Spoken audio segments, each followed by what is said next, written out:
నమస్తే, welcome to వీటెన్ TV Telugu news. Suryapet జిల్లా Munakala major కాల్వను పరిశీలించిన నల్గొండ బీజేపీ పార్లమెంటరీ అభ్యర్థి శానంపూడి సైదిరెడ్డి, జిల్లా అధ్యక్షులు బొబ్బ భాగ్యారెడ్డి సాగర్ ఎడమ కాల్వ కింద నల్గొండ, సూర్యాపేట జిల్లాల రైతాంగానికి కాంగ్రెస్ ప్రభుత్వం నీటి విషయం తీవ్ర అన్యాయం చేస్తుందని విమర్శించారు. జిల్లాకు నీటిపారుదల శాఖ మంత్రి ఉండి కూడా ఆయన కనుసైగల్లోనే ఆంధ్ర పెత్తందారులకు నీటిని పంపడం సిగ్గుచేటని అన్నారు. సాగర్ ఎడమ కాల్వపై పోలీసు పహారా, ప్రత్యేక బలగాలను ఏర్పాటు చేసి ఉమ్మడి జిల్లా రైతులను భయభ్రాంతులకు గురి చేస్తున్నారని విమర్శించారు. కాంగ్రెస్ ప్రభుత్వం ఉమ్మడి నల్గొండ జిల్లా రైతులను అన్ని విషయాల్లో మోసం చేసిందని, ఎన్నికల సమయంలో దొంగ హామీలతో గెలిచిన కాంగ్రెస్ పార్టీ 2 లక్షల రుణమాఫీ, రైతు భరోసా పథకాలను మర్చిపోయిందని విమర్శించారు. సాగునీరు సకాలంలో విడుదల చేయకుండా రైతులను నష్టపరిచారు. కనీసం మంచినీటిని ఆయన వదలాలని కోరారు. 48 గంటల్లో జిల్లాకు మంచినీటి విడుదల చేయాలని డిమాండ్ చేస్తున్నారు. నీటిని విడుదల చేయకుంటే బీజేపీ పార్టీ ఆధ్వర్యంలో పెద్ద ఎత్తున రైతులతో కలిసి గేట్లను ఎత్తి నీటిని విడుదల చేస్తామని చెప్పారు.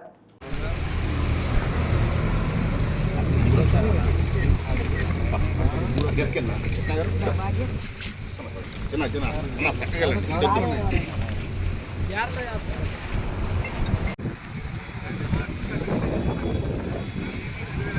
16 గేటు, 14 గేటు ఏమో ఆంధ్రాకు పోయేది, 16కి ఏమో మనవాటికి పోయేది. మన సూర్యాపేట జిల్లాకి పక్కన నుంచే పోతూ ఉన్నాయి. మొత్తం పోలీస్ పహారాలో, ఆర్మీ వాళ్ళ పహారాలో రాత్రి కలెక్టర్లు, ఎస్పీ తిరుగుతూ ఉన్నారు. ఇక్కడ నీళ్ళు ఎక్కడ ఆగనీయకుండా ఆంధ్రాకు పంపించేటట్టు చేస్తూ ఉన్నారు. 2 రోజుల్లో ఇక్కడ నీళ్ళు వదిలిపెట్టకపోతే ఖచ్చితంగా వచ్చి గేట్లు పగలగొడతాం. దీంట్లో అనుమానమే లేదు. ఎందుకంటే మొత్తాన్ని తీసుకొని వస్తాం రైతులందరినీ. ఈరోజు రైతులు ఉత్కృష్టపడతా ఉన్నారు. సాగునీరు వదిలిపెట్టండి. సాగునీరు ఇప్పటికే వేలాది ఎకరాలు నష్టపోయింది. వాటికి ఎకరానికి 25,000 నష్టపరిహారం ఇవ్వాలి. ఈరోజు మొన్నటిదాకా మీరు ప్రగతి భవన్ కంచెలు, ఈడికి కంచెలు అన్నారు. ఇవాళ రైతులకు కంచెలు వేస్తూ ఉన్నారు.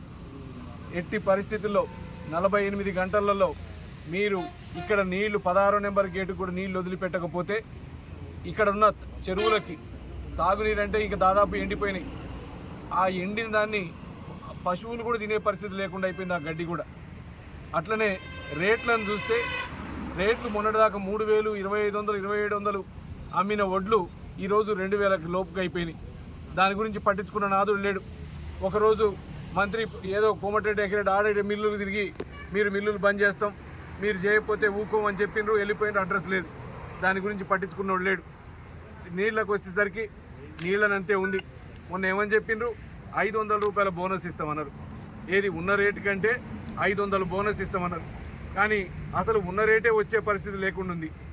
ఒక ఆయన అడిగితే ఆయన అంటాడు, నీకు ఎంఎస్పి ధర వస్తే ధర రాకపోతే 500 ఇస్తామన్నా కానీ మామూలు 500 ఇస్తామన్నా అంటాడు. నిరుద్యోగులకి నిరుద్యోగ భృతి అన్నారు. అడగంగానే నిరుద్యోగ భృతి ఏడన్నా మేము ఏమనుంటే చూసుకోండి అంటుండ్రు. అంటే వాళ్ళు ఎంతసేపటికి వాళ్ళు చెప్పిన వాటిని. ఈరోజు రైతుల విషయం చూడండి. దాదాపు 2 లక్షల రూపాయలు రుణమాఫీ డిసెంబర్ 9వ తారీఖు రోజే అన్నారు. కానీ ఇంతవరకు ఆ రుణమాఫీ అతి లేదు. రైతు భరోసా అన్నారు, 15,000 రూపాయలు ఎకరం అన్నారు. ఆ 15,000 ఇంతవరకు ఉన్న 10,000 ఎంత 3 ఎకరాల వరకు కూడా వచ్చినాయో రాలేదో ఇంతవరకు. మిగతా వాటికి వేసే పరిస్థితి లేదు. ఇకపోతే కౌలు రైతులకి 15,000 అన్నాడు. అట్లనే ఆటోలకి 12,000 అన్నాడు. ఏదైనా ఒట్టిగానే మాటల మీద మాటలు 2,000 పెన్షన్ 4,000 అన్నారు. ఏది కూడా మాటలు కోటలు దాటినాయి. అబద్ధాలు చెప్పిండ్రు, అబద్ధాలతో ఓట్లు వేయించుకున్నారు. ఈరోజు ఒక్కళ్ళు కూడా అడ్రస్ పెట్టే పరిస్థితి లేదు. సరే, ఎక్కడనో నీటి శాఖ మంత్రి అన్న హైదరాబాద్లో ఉందనుకుంటే మనం ఆయన చేయలేదు, ఆయన దగ్గర పోలేదు అనుకోవచ్చు. కానీ నీ సొంత కాన్స్టిట్యున్సీ, మీ భార్యాభర్తల కాన్స్టిట్యున్సీలు మనకు నల్గొండకు తెలుసు. మీకు భార్యాభర్తలు అన్నదమ్ముల్లో ఉంటారు. మొత్తం రాజకీయాన్ని 3 కుటుంబాలు వెళ్తూ ఉన్నాయి. మీరు దగ్గరలో ఉన్నారు. రైతుల గోసలు చూస్తూ ఉన్నారు. ఈరోజు ఊళ్ళల్లో బోర్లలో నీళ్లుండే పరిస్థితి లేవు, తాగటానికి నీళ్ళు వచ్చే పరిస్థితి లేవు.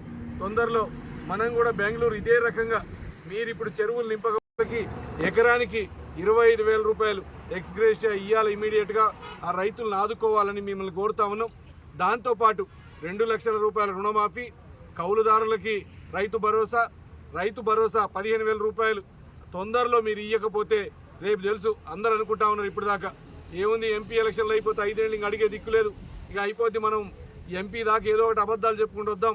100 రోజులు 150 రోజులని దొంగ అప్లికేషన్లు తీసుకుందామని గ్యారంటీలకి దొంగ అప్లికేషన్లు తీసుకురు. ఆ అప్లికేషన్లు అతిగతి లేదు.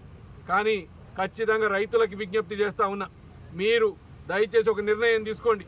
మీరు గిన ఈ కాంగ్రెస్కి ఆపోజిట్గా ఓటు వేస్తేనే రేపు మీరు అనుకునేవన్నీ వస్తాయి.